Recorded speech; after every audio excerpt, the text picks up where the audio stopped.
Have you ever wondered why maybe your body in particular has become more dense, more brittle as you've aged? Maybe you feel heavy in your body and you're not sure why. This video is for you. I'm going to dive into the densification of the human being. So yes, human being, not just human body. There's going to be a lot of science in this video and a lot of spirituality. Those are my two things. I like to talk about what is physical and what is spiritual when it comes to human health and healing. But we're diving into the densification of the human being today. I'm excited to bring you this video and I'm really excited to hear your thoughts. I'm Alicia from Mobility Mastery, and what I'm hoping you take away from this is both an understanding of how your body is accumulating density, but also some things you can do that we're going to talk about at the end to actually reverse that, because I believe that we have tools at our disposal right now that we can use to reverse the densification that's been happening. But first we need to understand why. Like, why are we becoming more and more dense? So right off the bat, I want to say that I'm actually theorizing here that we not only have become increasingly more brittle and more fibrous and more dense as we age, so going from a baby to a teenager to an adult to an elder. But I also think that, and this is a theory without a lot of proof, but I also think that we've actually become far more dense in the last 100 years or so due to a few really specific things that have been happening in the modern world. I'm not actually sure that we were as dense 100 years ago, 200 years ago. I'm not sure we were as susceptible to a lot of the types of injuries and maybe even illnesses that we're now having to deal with in our past. So this is kind of a fun and interesting theory to me that it brings in theories of evolution into this conversation, because I'm actually unsure we even needed something like fascia release, say 150, 200 years ago. I think it's become a modern phenomenon, not because we've become more intelligent and created new things with our cleverness and becoming smarter. That's maybe part of it, but I also think that it's a necessity now. Like, we're probably called to develop this because we need it because of the times we're living in. So that's kind of the context that I wanted to set for diving in here. Newborn babies are anywhere from 73 to 90% water. I've even heard some people say up to 93% water. Now, I'm not sure exactly what the truth is here. I know that's a huge discrepancy, 73 to 90%. But I am going to theorize that it's probably closer to 90% if the baby is really healthy and born in kind of a natural, normal way. And then there obviously are circumstances under which it's less than ideal or not as healthy as we would want. And so maybe there's less water in the baby's system for whatever reason. But really, we're born with a really high water content. When we're in the womb, we live within a really liquid, watery world, right? And then we come into the physical material world, the outer world, and then as we age, we get more and more dense. And this is normal. This is a normal part of being human. We, have to build bones and ligaments. And of course, because we're a baby at first, and then we have to actually grow into an adult human, we need to have the fluidity to grow. We can't be dense and brittle when we're a baby, or there would be no ability to actually grow. So we become kind of denser and denser as we age and build our tendons and our ligaments and our bones, and then we kind of stop growing, essentially. And then there comes a decline, right, where we actually start losing more and more water content, thus kind of becoming more and more brittle or dense as we age. And this is something I've talked a lot about on this channel. So there are other videos that you can look up that kind of dive more into that process as well. But today I want to actually go a little wider and a little deeper with you on this topic. So adults have have, I want to point out, I guess I'm getting this data from just looking up some studies that have been done on total body water content in adults and babies. So that's where these numbers are coming from, by the way. So you could look that up as well if you want. It's something called TBD, TBW, total body water. And theories out there suggest that adults are anywhere between 45 and 70% total body water. Now, again, that's a huge discrepancy as well. And I think it's probably a best guess at most to say, to say things like this, because they're definitely not pooling from human potential.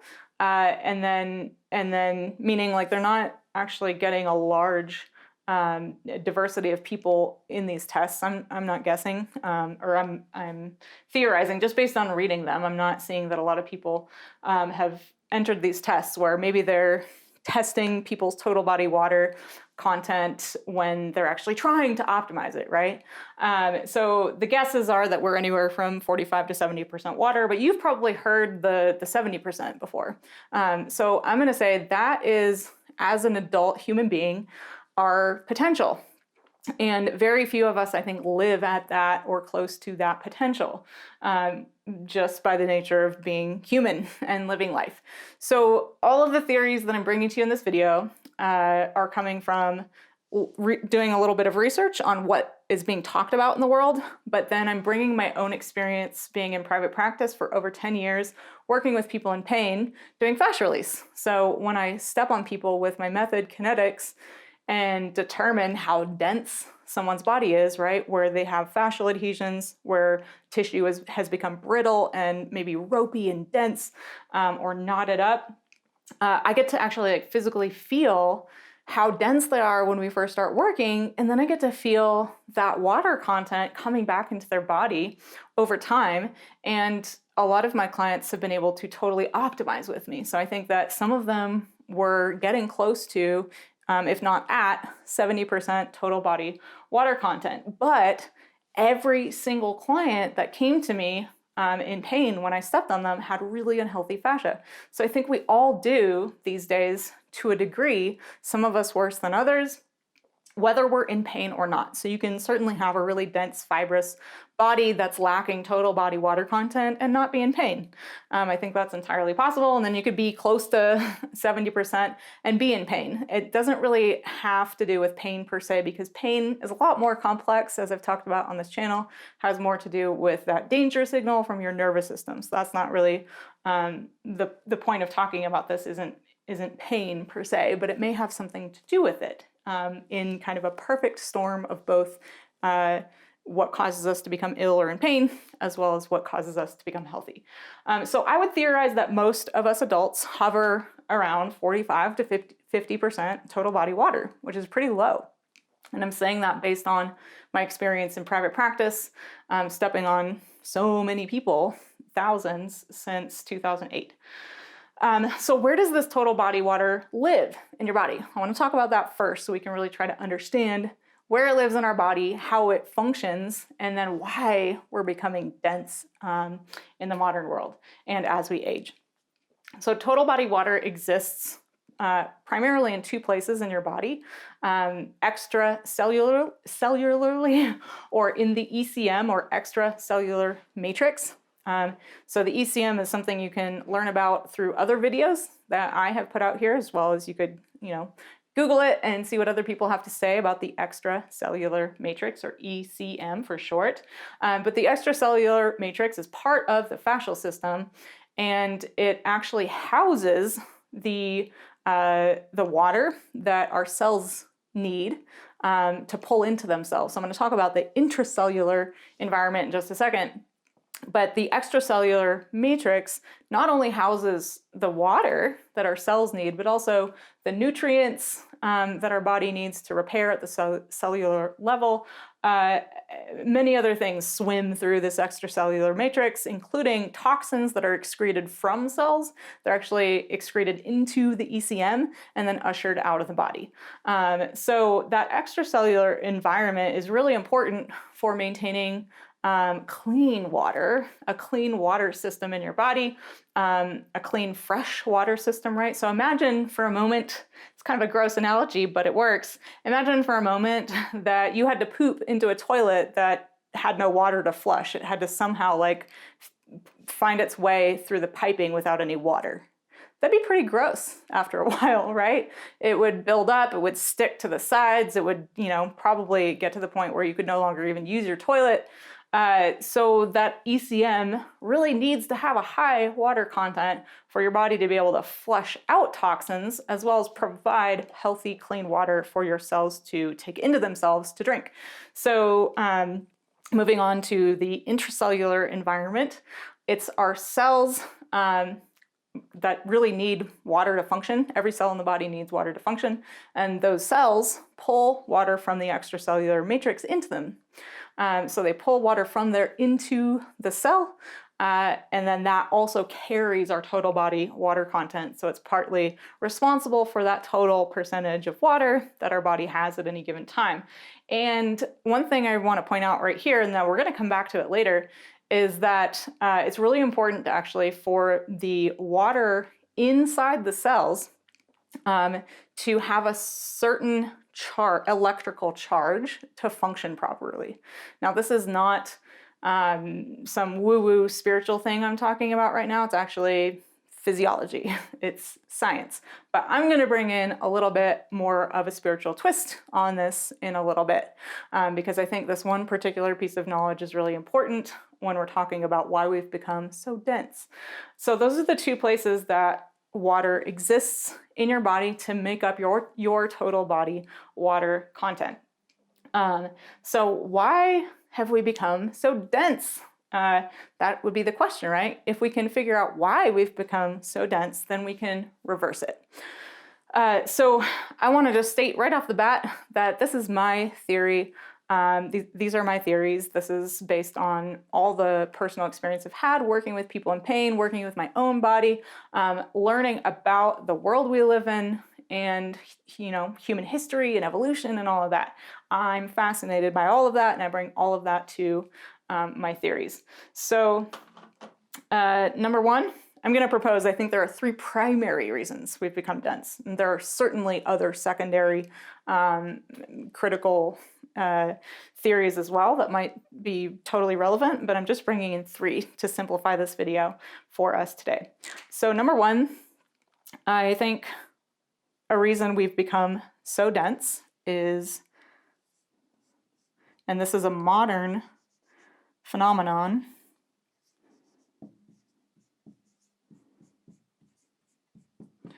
so in the last 100 years or so, I think we've introduced something like 85,000 new toxic chemicals into the environment and into our living environments as human beings without necessarily studying their effects or their impacts in depth.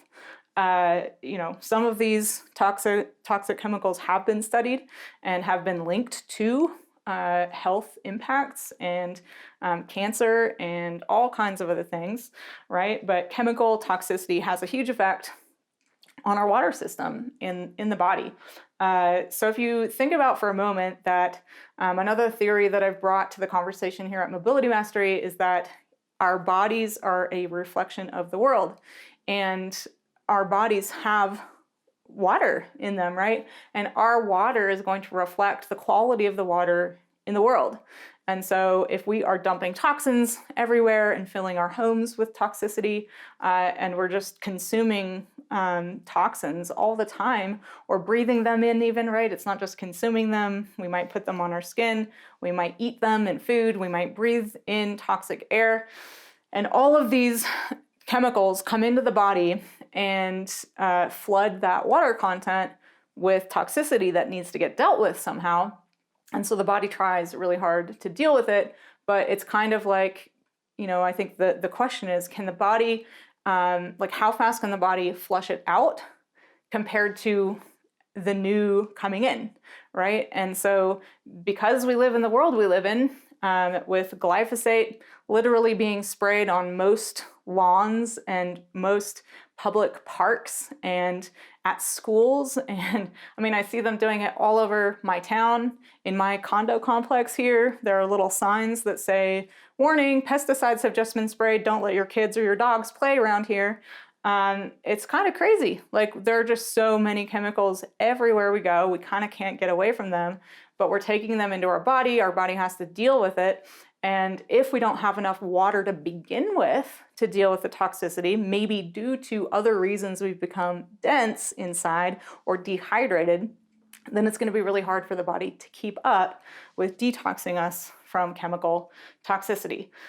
So that is one theory that I have about why we've become so dense in the last 100 or so years. This is a new phenomenon. Before, I would say, 1850s for sure. Before then, we really didn't have that many man-made lab-created chemicals in the world. And now we have, who knows how many, but at least 85,000 have been categorized and listed that we know about. So that is number one. Number two is something that might be deemed pretty controversial, and maybe you won't agree with me. I'm going to say EMF, but then I'll expand upon there. When I say EMFs, I'm going to basically make that a blanket statement to mean any radio frequency or increase in electromagnetic frequencies that have the potential to harm human health. And this goes back to that electrical charge that our cells, the water in our cells, in and around our cells, must actually have at any time to function properly. So we are electrical beings.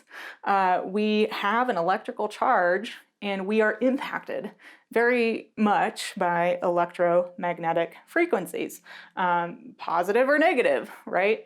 The world we live in is electromagnetic. There's electric energy out there, and we conduct some of that electric energy, but that comes into the body and actually can dysregulate or create a charge to our water system that maybe isn't allowing us to function like we would normally function. And so if you imagine how each of these kind of is a cascade, and there's interplay between them, right? Like, if, let's say, the water content is going into a charge, an electrical charge that's not conducive to detoxing us efficiently or effectively from chemical toxicity, then those two things can become a vicious cycle where maybe we can become more and more dehydrated cellularly, more and more dense physically, less and less able to detox, and less able to even deal with the incoming EMF, right?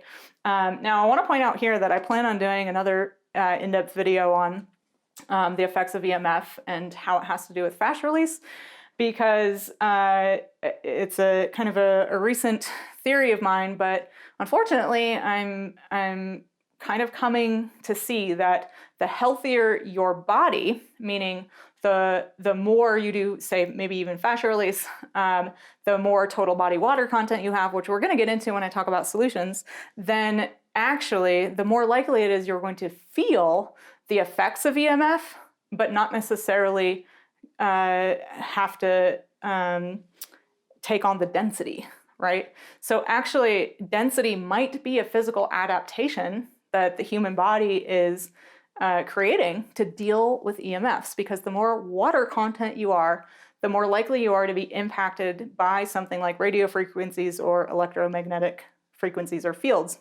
The studies that are going on studying EMFs are showing that fetuses are actually the most at risk because they live in a watery world. And then babies and children are even more at risk because they're not dense yet. They're less solid and more liquid or fluid. And the more fluid you are, the more impacted you're going to be by things like EMFs. So watch out for that video if that interests you. That's going to be coming up in the next, month or so. So that's another thing, because that's another modern phenomenon that's been happening. So these two things, I think, are pervasive. They're increasing. And there's a lot maybe you know, these two are maybe umbrella topics, and then we could dive into smaller topics under them to talk really about the specifics of how they create density. And it's going to be really individual, I just want to say. So I may be susceptible to certain influences more than you, and you may be susceptible to other things more than me for whatever reason. But I want to talk more generally today. And then lastly, we're going to kind of get to something that's a bit more on the spiritual side of things for me. And this is the third reason I think we've become more and more dense. And this may or may not be something you've already kind of studied or come into contact with.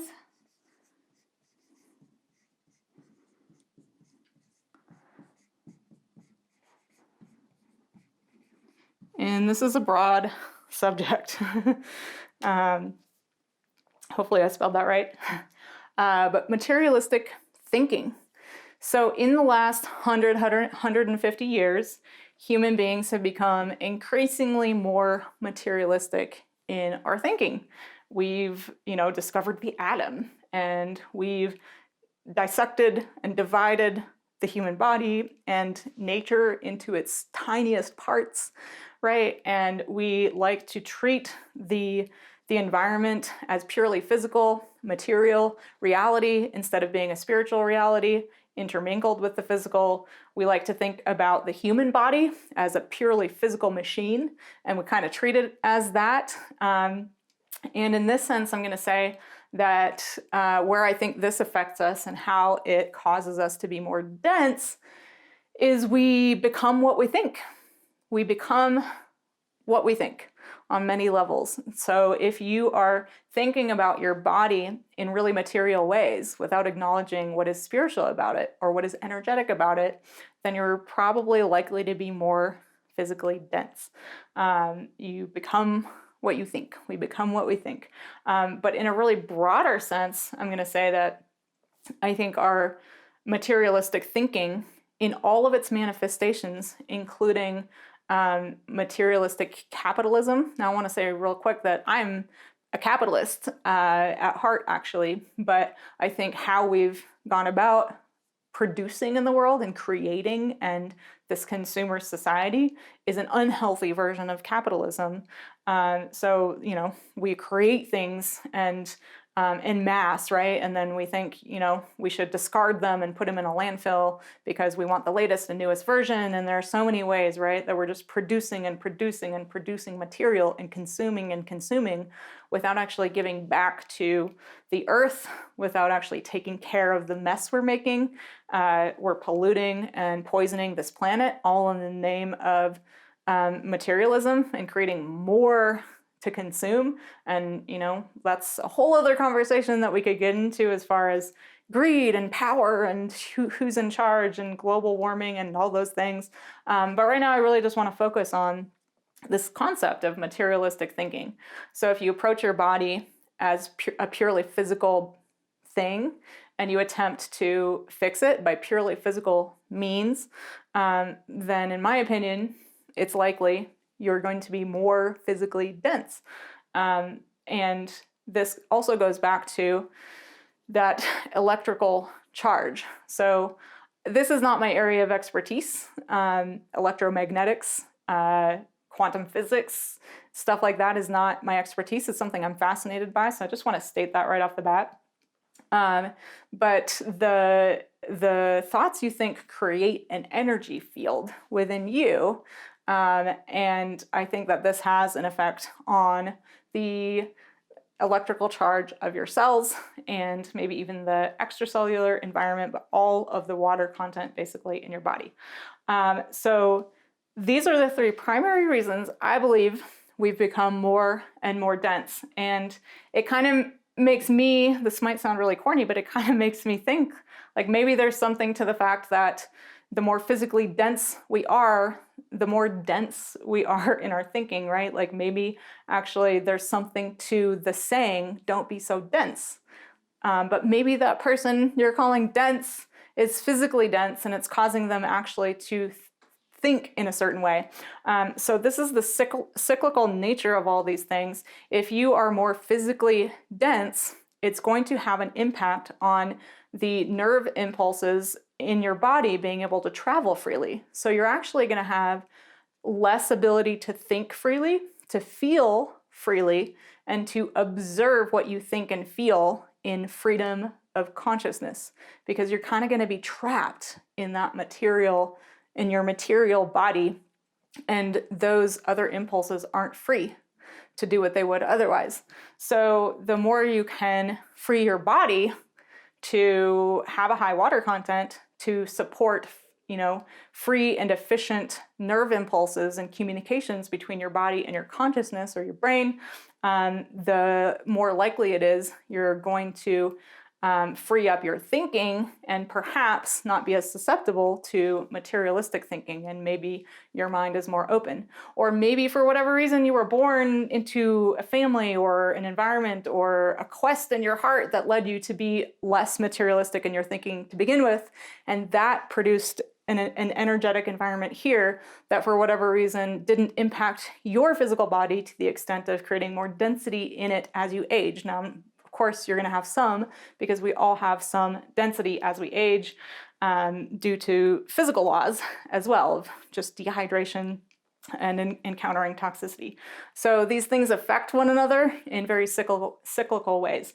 So we've completed one of my whiteboards, and I am going to create another one for you with all of the actions that you can take to combat this density and actually create more total body water. So I'm going to give you my list of things in priority order of what to do first, second, third, fourth, for creating more total body water and less density. All right, so I have my list here for you of the 7 and bonus 8th things you can start doing right now or thinking about to increase your total body water content. Now, I kind of put these in order of what I think are priority. However, I want to say that it's going to be dependent on you. You may be somebody who, for example, already eats really well. You buy from regenerative farms that are local. You're really, your home is really free of chemicals or whatever, and you may need to work on one of the other things on this list, or vice versa. So it's really person dependent. So you would want to just look at this list and go, what am I already doing? Great. Okay, I'm going to keep doing that. What am I not doing? Maybe I should prioritize those things for myself. So number 1 is to just say no to chemical toxicity. Now I could do a whole video on just this, probably do a video series on it really. So I'm not going to dive deep here, but I just want to say that there are chemical toxins lingering in pretty much everything. They're in carpet, they're in paint, they're in bedding, they're in your bed and your mattress, and your cupboards are potentially harboring formaldehyde. I mean, it's very difficult to get completely away from them. So you're going to have to look at your current lifestyle and do what you can now, and then continue to do more as you're able to. But the common places that you're going to want to look right away are probably your household cleaning supplies, your beauty supplies. One of the worst offenders really is actually laundry detergent and fabric softeners. So those are horrible, full of toxic chemicals that have been known to cause cancer. Your body's going to have a really hard time dealing with those chemicals. And then anything like if you actually spray pesticides in your house or around your yard, that's something I would encourage you to stop doing and look into alternatives for. But there are a lot of places where you're going to find chemicals. So really what you want to just think about it is they could be in your air, they could be in your food, they could be something you put on your body, including your clothing, believe it or not. So something I've been looking into lately is buying organic, these pants I'm actually wearing right now are organic hemp and cotton pants. Because so many of our current clothing options are full of nanoparticles of plastic that not only poison us, but also poison the earth. So I'm all about trying to reduce this as much as possible, and it's not about perfection, it's about progress. Number 2, release as much fascia, trauma, stuck emotions, unprocessed emotions, toxic thoughts from your body and your mind-body space as you possibly can. So I'm going to focus on the fascia release portion here because that's what this channel is really about, and that is one way you can physically increase your total body water content. And the thing to know right now, maybe you're new here, if you are, welcome, but if you aren't and you haven't yet heard me talk about compression and shearing versus, say, just rolling on a foam roller or more massage-like modalities that don't shear fascia, those, if you just roll on a roller or you pin and stretch something or you kind of manipulate it a little bit, but you don't actually shear fascial fibers and release them that way, you're going to more than likely create more collagen. And collagen is something we definitely need. It's a building block of the human body. It's one of the, I think it's the most abundant protein we have in the body, but it's going to cause more fibrous tissue building. So the thing that you want to create for high water content is hyaluronic acid, which is synthesized by fasciocytes, which are activated through compression and shearing a part of fascial fibers. So every fascia release technique I have on Mobility Mastery focuses on compression and shearing. You're going to automatically get some pinning and stretching every time you compress and shear, so you're going to get that collagen building as well, but we're going to prioritize hyaluronic acid creation because it's actually that HA that imbibes the water you drink into your ECM, which allows your cells to have access to water whenever they need it. So I would focus on that, and then in the course of releasing fascia, if you happen to have an emotional release, just let it happen, let it go, let those emotions out, don't carry them here. If you find yourself in any patterns of thoughts or behavior that you can identify that feel like they're shrinking your world instead of expanding it, they're contracting thoughts instead of expanding thoughts, those would be some things to look at as well to create that electrical charge that's positive. And I want to say right here, I'll keep saying this as much as I have to make it really clear, I am not a proponent of kind of spiritually bypassing pain. I don't ever label anger or heartbreak or grief or frustration or even resentment, to be honest, or blame, anything like that negative. It's when we hold on to it and we don't recognize where it's coming from, turn towards ourselves and give ourselves what we need in that moment to be able to let it go and then move on, that causes destruction. So I don't know that any emotion or any human experience is inherently really negative, but it's when we get stuck that it can be destructive. Number 3, drink high quality water.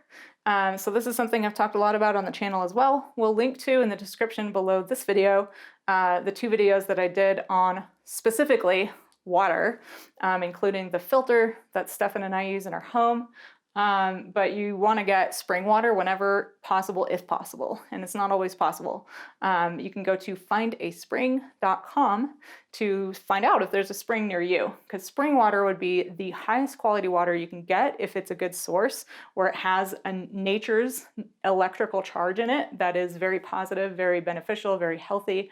When you drink that in, you heal yourself at the cellular level. So drinking high quality water is very important. Number 4, you want to buy food from regenerative farmers whenever possible. And for me personally, this isn't just about what I'm putting in my body. I don't want to be selfish. I don't want to hoard health for myself at the expense of the planet. So by buying from regenerative farmers, I feel that I'm contributing to something that goes back to the earth, that is actually helping to heal the soil and the water of the earth itself. So that is a component for me. So maybe you'll find your own ways to support the healing of this planet, because I definitely think that goes a long way actually towards creating something here in your body that's energetically in alignment with nature, which I'm going to talk about in a minute. But eating healthy food is really important. If you're not getting in the nutrients that you need to build a healthy body, you may be taking in, again, like I said in the last whiteboard we were at here, toxic chemicals that then your body has to deal with, or potentially even a lack of nutrients, and then you're at a deficit and your body has to deal with that. and find a way to get your attention, to get the nutrients that you need. So eating healthy food is also really important. Number 5, move your body in nature as often as possible. And I would also say get your bare feet on the ground, get your body on the ground to do some grounding and connect with the electromagnetic field of the earth as often as possible. But movement, of course, is really beneficial for human health, but moving in nature takes it a step further. It gets us in alignment with nature. It gets us breathing in the Earth's microbiome, which we actually need to have a healthy ECM and cellular environment, as well as obviously our microbiome. So all of this is playing a role. It's part of it. Number 6, get in alignment with your core values. So this might be the one that surprises you on this list, I don't know. But what I mean by this in terms of how it could help you create more total body water and less densification is that it's been my experience that people who are in alignment with their core values and who they are as a being, if they are living in accordance with themselves in that way, in alignment, they have a healthier body. They have less dense fascia, and they actually heal really quickly. And those people that are maybe less in alignment and somewhat at odds with something inside them that's an innate wisdom that's trying to speak and it's getting maybe suppressed or stuffed down, they tend to have a harder time healing and letting go of the tension and densification in their body. So I find this pretty fascinating. I'll give you a couple examples of what I mean here. If you know you're in the wrong career and you're scared to take action on that and actually pursue something that would be truly meaningful to you despite maybe any fears you have, you're kind of at odds with an inner knowing, and that could create some inner tension that creates more density and less water. It could be maybe you're in the wrong relationship. It could be that you're not speaking up and using your voice in social situations, and you're staying quiet because you don't want to rock the boat, or you're worried about disconnection, or you fear rejection or judgment, right? So all of these things can actually create an inner environment of dissonance inside of us that causes our own electromagnetic field to get thrown off because we're not actually living in accordance with our individual truth. So this one feels important to me because what my truth is and my core values might actually be very different from yours. So my potential for optimization and a total body water content is going to be maybe a slightly different path than yours, whereas there are some overlaps here that we can't ignore, like toxicity, right? Number 7, get in alignment with nature. So this probably should have been number 1 or an overarching kind of rule, and all of these could have been how to get in alignment with nature. But I just put it here as one of them because it's so broad and it's so big that, in my experience, it's kind of taking a lifetime to get there. Because there are certainly things that I do every day where I'm like just yesterday I bought some black tea and I bought the package that like a paper box of black tea bags inside that wasn't wrapped in plastic, right? Trying to act in accordance with my values, and I open it up only to find out that each individual tea bag is wrapped in an individual piece of plastic. And my heart sank, and I asked for forgiveness, and obviously I'd already opened it, so I couldn't return it. So this is like a lifelong curriculum for me, but what do I mean? And what does this have to do with our total body water content? Well, for me, our human potential for expanding consciousness, for maybe even, to be honest, using our total body water content to become psychic, because I actually think there's some science there to support how we can kind of become almost telepathic when we have a certain environment in our body. Our human potential depends on us being in alignment with nature. I do not think that we can achieve optimal health and optimization of our body if we are in opposition to nature. So I don't believe that you can, say, spray glyphosate on your lawn and eat food that was not grown in soil and is lacking a lot of nutrients and isn't giving back to the earth, and maybe not living in alignment with your nature, your inner nature. And I don't think you can do those things and expect to reach your potential. I think our human potential depends on us being in alignment with nature. So to me, that's kind of everything. It's honoring the nature that is you and your body, and honoring the nature out there in our planet, our beautiful planet, and having reverence for both of those things, and making as many decisions as possible that are in accordance with that honor and reverence, instead of being so destructive and selfish. I think we've gotten pretty selfish, and I'll say I'm still dealing with that myself in a lot of my actions. So I have to constantly be humbled and come back to reverence for my body and reverence for nature. And then finally, be EMF aware. And like I said, I'm going to create another video that dives deep on this topic, probably many more videos. It's kind of a newest obsession of mine. But currently what you could do to take some action to help your body not be as impacted in terms of creating more density with EMFs would be to shut off your Wi-Fi router at night, just unplug it. That could help.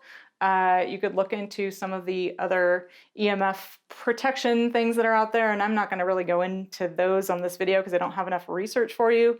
One thing that Stefan and I have done, and I have no idea if they work or not, I'm just going to say that, is we bought these little Zuby stickers that we put on our phones and our computers.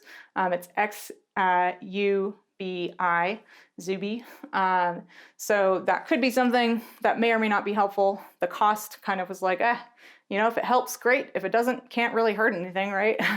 But I'm dedicated to learning more about EMFs as we kind of move into the new 5G situation that we're kind of moving into globally. The Internet of Things, I don't know that we can get away from it per se. So I'm dedicated to learning as much as I can. So I will share all of the things that I learn with you, but being somewhat EMF aware right now and doing what you can in your own home at least can go some of the ways towards protecting you. So to take that just a little bit further and give you a little more you can do, I would say put your phone in airplane whenever you can. Please don't put your phone, if you're a woman, in your bra and have it not on airplane. It's probably not a great idea to put it next to your hip in a purse or in your pants pocket, for example. So I always try to put my phone in airplane when I'm not using it and put it away from my body. And then I only use it when I need to. And I put earbuds in if I'm going to talk to somebody. So all of those things I think are helping my body not be as densified by electromagnetic fields in my house. However, I do think there are incoming things that we can't necessarily escape right now with the increase in 5G. So again, that's a video for another time. But this is my list. So it's a big one, right? And like I said, I want you to just pick out where you're deficient. So we don't need to be perfectionists here. We don't need to shame ourselves. We don't need to try to do it all at once. I would never recommend that. The reason I put them all here is because you are going to be at a different place than another person watching this video. So you would want to look at this list and go, what am I doing the least here that Alicia's talking about? What do I think could get me the furthest in my life with my body and with maybe my nature and my core values? So just pick out one or two to work on for now, and then this is something we'll all just need to come back to over and over and refine or add in as we can. So that is the densification of the human being for now, just my overview. This is a huge topic. I'd love to return to it, so I'm really curious to hear your thoughts. Have you noticed densification in your own body? I'm curious if you want to share that below. What do you think about my theory that we weren't actually as dense 150, 200 years ago, and that maybe, we're inventing all these things now to help us because we've become more dense, not because we've become somehow more intelligent or inventive in the last 100 years as far as bodywork modalities go. I think that's a fascinating thing to think about. So yeah, there's a lot here. Would love to hear your thoughts. Please share them below. If you like this video, maybe give me a thumbs up and share it with anyone you think could benefit from it. And we'll put all relevant links that you might need, including my full blog post, which actually took the time to write a full blog post for this one, and we'll link to that in the description below as well. You can find that on mobilitymastery.com. And thanks so much for watching. I'll see you next time.